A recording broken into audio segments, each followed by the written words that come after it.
चारों तरफ काले घने बादलों ने पूरे आसमान को अपनी काली घटाओं में घेरा हुआ था।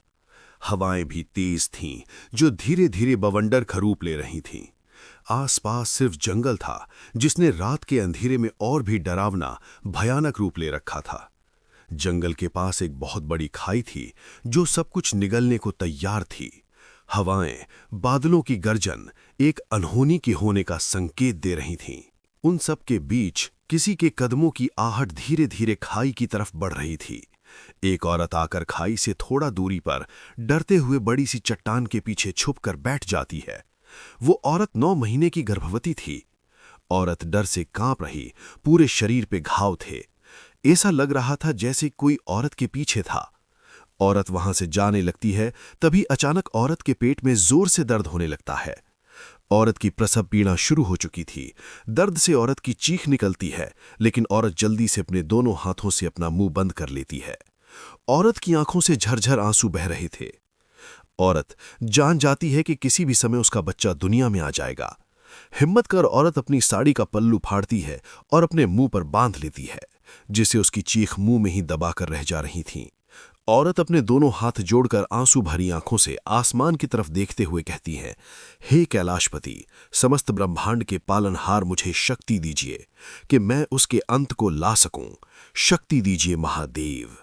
इसे महादेव से प्रार्थना करते हुए औरत अपने दोनों हाथों से अपने पेट को पकड़ के अपनी पूरी ताकत लगाती है। अचानक से एक बच्चे के रोने की आवाज पूरे जंगल में गूंज उठती है। औरत पसीने खून से लथपथ हो चुकी थी। औरत हिम्मत कर अपनी साड़ी का दूसरा हिस्सा फाड़ती है और जल्दी नीचे जमीन से बच्चे को उठाकर अपनी गोद में लेती है। उसके बाद पास पड़े पत्थर से एक ही झटके में बच्चे का नारा काट देती है। बच्चा रो रहा था। औरत बच्चे को अपने सीने से लगाकर कहती है, बेटा चुप हो जा, तेरी मां। औरत इतना ही कहती है कि तभी डरावनी आवाज के साथ बहुत सारे काले बादल परछाइयों की तरह बच्ची और औरत के पास आकर मंडराने लगते हैं। औरत उन्हें देख बहुत डर जाती है। औरत जैसे ही खड़े होने की कोशिश करती है, अचानक एक बड़ी सी परछाई औरत के सामने आकर खड़ी हो जाती है। उस परछाई के एक हाथ में बड़ा सा भाला था। बाल लंबे थे, जिनका उसके सर पे जूड़ा बंधे होने के बाद नीचे लटक रहे थे। कपड़े भी अलग थे। वो परछाई अंधेरे में ही रहती है। औरत उस परछाई को देखते हुए कहती है, असुर गुरु शुक्राचार्य। औरत के इतना कहते ही वो परछाई हंसते हुए औरत के पास बढ़ने लगती है। औरत अपनी पूरी ताकत से अपने बच्चे को पकड़ के पीछे जाने लगती है। डरते हुए औरत पीछे जा रही थी और परछाई उसके पास आ रही थी। जैसे ही औरत खाई के नजदीक पहुंचती है, तभी खाई के अंदर से किसी का भयानक अधजला हाथ बाहर निकलता है और औरत के पैर को पकड़ के नीचे खींच लेता है। औरत की चीख सुनाई देती है। वो काली परछाई उस जन्मे बच्चे को मार चुकी थी। औरत ने मौत से लड़कर अपनी संतान को जन्म दिया था, लेकिन वो भी उसके साथ उनके हाथों मर चुकी थी। खाई में उनकी चीख अभी भी गूंज रही थी। वो काली शक्तियां जैसे मौत का खेल खेलकर खुश हों, ऐसा लग रहा था। वो काले बादल किसी सायाओं की तरह उस रहस्यमयी परछाई के आसपास मंडराने लगे थे। हवाओं में भी एक अलग सी डरावनी हंसी गूंज रही थी।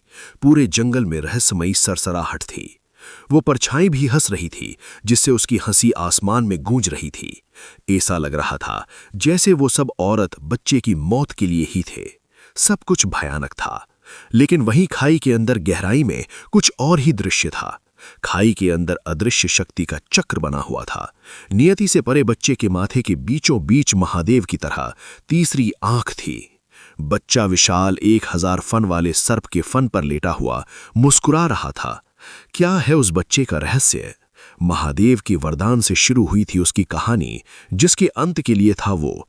जानने के लिए सुनिए हमारी राइटर की नंबर 1 नॉवल 2.5 स्टोरी धैर्य एक योद्धा, खुद राइटर की आवाज में। हमारी राइटर के चैनल नॉवेल्स क्या होगा, यूट्यूब, इंस्टाग्राम, फेसबुक।